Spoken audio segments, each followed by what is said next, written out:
بسم اللہ الرحمن الرحیم۔ مکتوب افریقہ نمبر 2، افریقہ سے اہم خبروں کی رویداد پیش ہے۔ مرتبہ ذیشان محمود، سیرالیون۔ فرانکوفون ملک نائجر میں آرمی جنرل کا اعلان سربراہی۔ بدھ 26 جولائی سن 2023 کو مغربی افریقی ملک نائجر میں صدارتی گارڈز کے ارکان کی جانب سے صدر محمد بازوم کو حراست میں لیے جانے کے بعد فوج نے حکومت کا تختہ الٹ دیا ہے۔ صدر نے 2 سال قبل اقتدار سنبھالا تھا اور 1960 میں فرانس سے آزادی کے بعد نائجر میں اقتدار کی یہ پہلی پرامن منتقلی تھی۔ 1960 میں اپنی آزادی کے بعد اس ریاست میں 4 مرتبہ فوجی بغاوتیں اور اقتدار پر قبضے کی متعدد دیگر کوششیں ہوئیں۔ حکومت مخالف گروہ نے آرمی جنرل کو بطور ملک کے سربراہ کا اعلان کرتے ہوئے غیر ملکی فوجی مداخلت کے خلاف تنبیہ بھی جاری کی ہے۔ جنرل عبد الرحمن چیانی، جو کہ 2011 سے صدارتی گارڈ کے سربراہ تھے، نے ٹی وی پر خطاب میں اعلان کیا کہ وہ صدر قومی کونسل برائے تحفظ وطن ہوں گے۔ جنرل چیانی نے بغاوت کی وجہ ملک میں امن و امان کی بگڑتی صورتحال کو قرار دیا ہے۔ خطاب کے بعد باغیوں کی جانب سے بیان بھی جاری کیا گیا جس میں کسی غیر ملکی فوجی مداخلت کی صورت میں نتائج کی تنبیہ کی۔ نائجر کے صدر محمد بازوم کو جولائی کے آخری اشرہ میں زیر حراست لیا گیا اور فرانس، جس کا ایک وقت میں نائجر پر قبضہ تھا، نے محمد بازوم کو ملک کا واحد صدر قرار دیا ہے اور ملک میں جمہوری طور پر منتخب حکومت کی بحالی کا مطالبہ کیا ہے۔ فرانس کے 1500 فوجی بھی نائجر میں تعینات ہیں۔ علاقائی اور عالمی رہنماؤں نے صدر محمد بازوم کی رہائی کا مطالبہ کیا ہے۔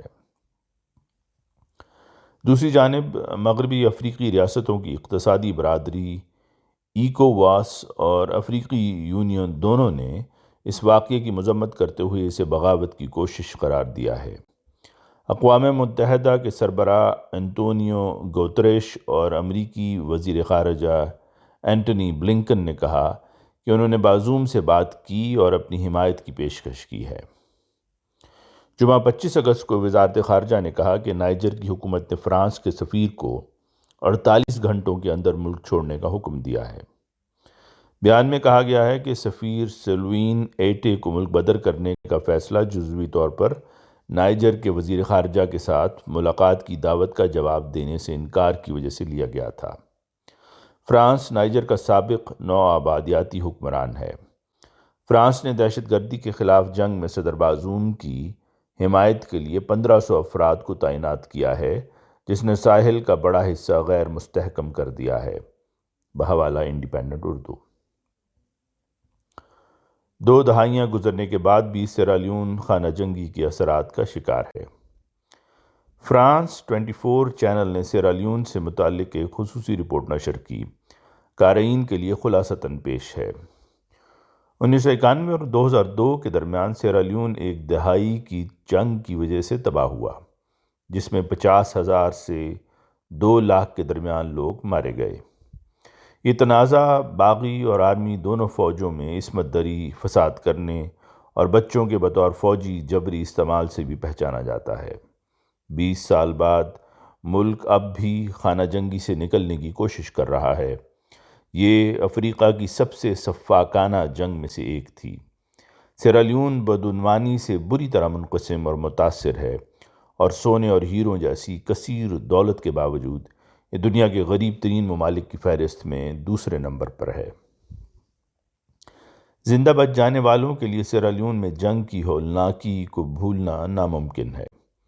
کان کنی کے لیے معروف جنگی علاقے ان ہیروں کی دولت سے بھرے ہوئے تھے جو ہتھیاروں کے لیے فروخت کیے گئے، جیسا کہ لیونارڈو ڈی کیپریو کی اداکاری والی ہالی ووڈ کی blockbuster film blood diamond میں دکھایا گیا ہے۔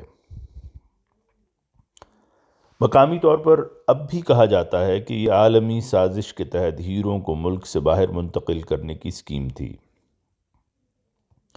یہ تنازع اس وقت شروع ہوا جب RUF یعنی انقلابی متحدہ محاذ ریولوشنری یونائٹڈ فرنٹ کے باغیوں نے 1991 میں سیرالیون کے جنوب مشرق میں لائبیریا کی سرحد کے قریب حملہ کیا۔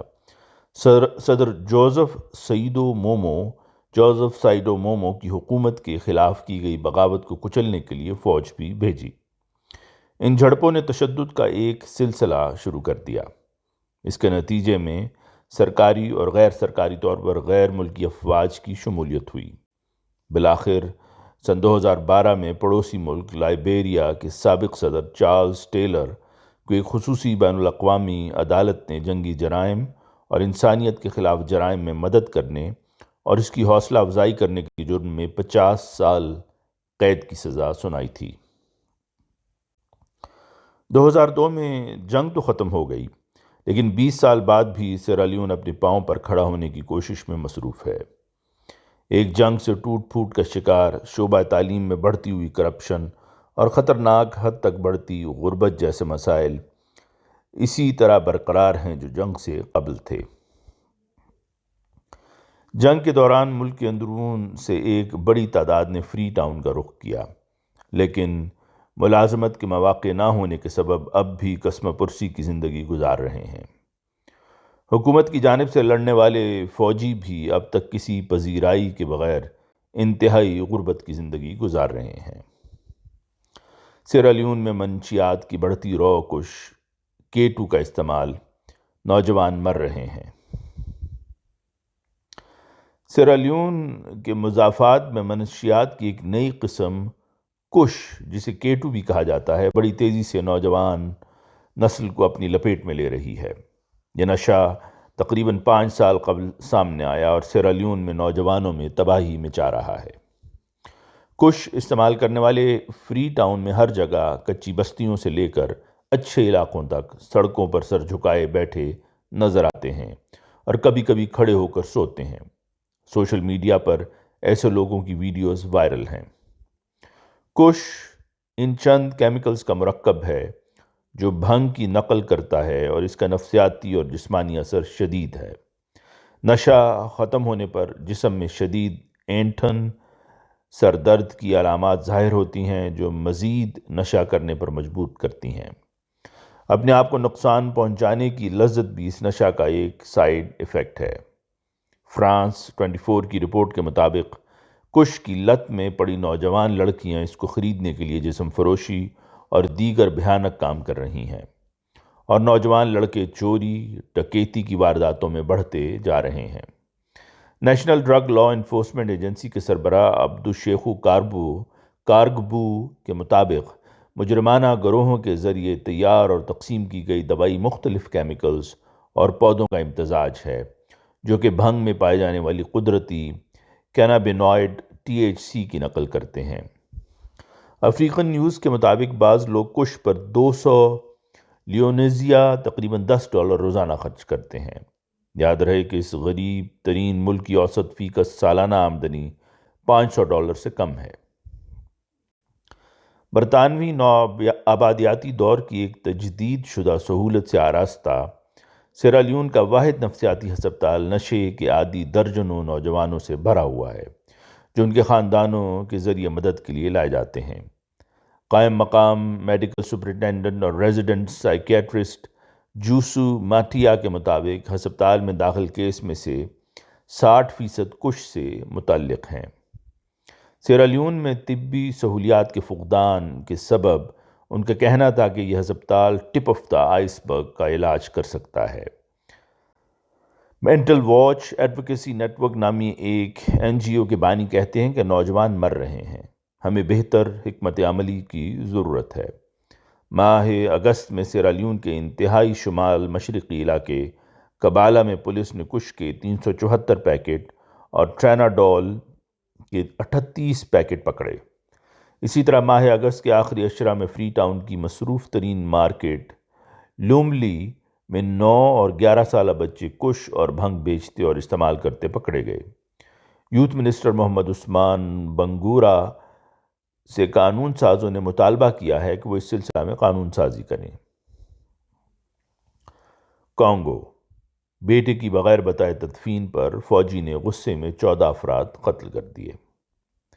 22 جولائی سن 2023 کی شام افریقی ملک کانگو کے ایک گاؤں میں اپنے بیٹے کی موت پر غمگین ایک فوجی کی فائرنگ سے بچوں سمیت کم از کم 13 شہری مارے گئے، جن میں فوجی کے اپنے 2 بچے بھی شامل ہیں۔ یہ اہلکار بیٹی کی تدفین کے ایک دن بعد نیاکو وام نامی اپنے گاؤں پہنچا تھا۔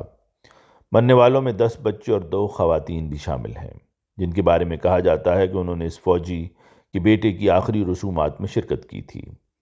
13 افراد کو قریب سے گولی ماری گئی، جن کی موت جائے وقوع پر ہی واقع ہو گئی، جبکہ ایک شخص اگلی صبح ہسپتال میں چل بسا۔ مڈغاسکر کے سب سے بڑے اسٹیڈیم میں بھگدڑ سے کم از کم 13 افراد ہلاک۔ 22 اگست سن 2023 کو ریڈ کراس اور پارلیمان کے ایک مقامی رکن کے مطابق مڈغاسکر کے دارالحکومت انتانانا ریو کے ایک اسٹیڈیم میں جمعہ کو بھگدڑ مچنے سے 7 بچوں سمیت کم از کم 13 افراد ہلاک ہو گئے۔ بھگدڑ بیریا اسٹیڈیم کے داخلی دروازے پر ہوئی، جہاں تقریباً 50,000 تماشائیوں کا ہجوم انڈین اوشن آئی لینڈ گیمز کی افتتاحی تقریب میں شرکت کے لیے پہنچا تھا۔ یاد رہے کہ سن 2019 میں بھی قریباً 28 ملین باشندوں کے جزیرے کے اس سب سے بڑے اسٹیڈیم میں اسی طرح کا حادثہ ہوا تھا، جب قومی تعطیل کے موقع پر منعقدہ کنسرٹ کے دوران 3 بچوں سمیت کم از کم 16 افراد ہلاک اور درجنوں زخمی ہو گئے تھے۔ زمبابوے کے صدر ایمرسن منگاگو 52.61% ووٹ لے کر دوسری مدت کے لیے منتخب۔ جنوبی افریقی ملک زمبابوے کے صدر ایمرسن منگاگوا اگست کے آخری ہفتہ میں دوسری اور آخری 5 سالہ مدت کے لیے دوبارہ منتخب ہو گئے۔ ان نتائج کا اعلان توقع سے قبل پرتشدد اور متنازع انتخابات کی تاریخ کے ساتھ ایک اور شورش زدہ الیکشن کے بعد ہوا۔ حزب اختلاف کے ترجمان نے منگاگوا کو فاتح قرار دیے جانے کے چند ہی منٹوں میں کہا کہ وہ نتائج کو مسترد کر دیں گے، کیونکہ درست تصدیق کے بغیر جلد بازی میں جمع ہوئے۔ زمبابوے کے انتخابی کمیشن نے دارالحکومت میں رات گئے ایک اعلان میں کہا کہ 80 سالہ منانگاگوا، جو گوریلا فائٹر کے طور پر مگرمچھ کے نام سے مشہور ہیں، نے وسط ہفتے کے انتخاب میں 52.6% ووٹ حاصل کیے۔ دارالحکومت ہرارے میں الیکشن کمیشن نے کہا کہ 45 سالہ مرکزی اپوزیشن لیڈر نیلسن چمیسا کو 44% ووٹ ملے۔ واضح رہے کہ زمبابوے دنیا کی بدترین معاشی خرابیوں میں سے ایک کے لیے مشہور ہے، کیونکہ سن 2007 تا 2009 میں افراط زر کی وجہ سے اس نے اپنی کرنسی ختم کر دی تھی۔ یاد رہے کہ 15 ملین کے ملک میں بہت سے لوگ یقینی طور پر نتیجہ کو شک کی نگاہ سے دیکھیں گے، حالانکہ اپوزیشن ٹرپل سی پارٹی نے فوری طور پر یہ نہیں بتایا کہ اس کا اگلا اقدام کیا ہوگا۔ برکینا فاسو کے زانگو نے عالمی ایتھلیٹکس چیمپئن شپ میں گولڈ میڈل جیت لیا۔ 21 اگست سن 2023 کو بوڈاپیسٹ میں عالمی ایتھلیٹکس چیمپئن شپ کے دوران برکینا فاسو کے ہیوگس فیبریس زانگو نے 17.64 میٹر کی جمپ کے ساتھ مردوں کے ٹرپل جمپ فائنل میں اپنا پہلا عالمی اعزاز حاصل کیا۔ اولمپک کانسی کا تمغہ جیتنے والے زانگو نے کیوبا کے لازارو مارٹینز، چاندی کا تمغہ جیتنے والے اور کرسٹین نیپولس کو پیچھے چھوڑ دیا۔ زانگو برکینا فاسو سے تعلق رکھنے والے پہلے ایتھلیٹ ہیں جنہیں عالمی چیمپئن کا تاج پہنایا گیا۔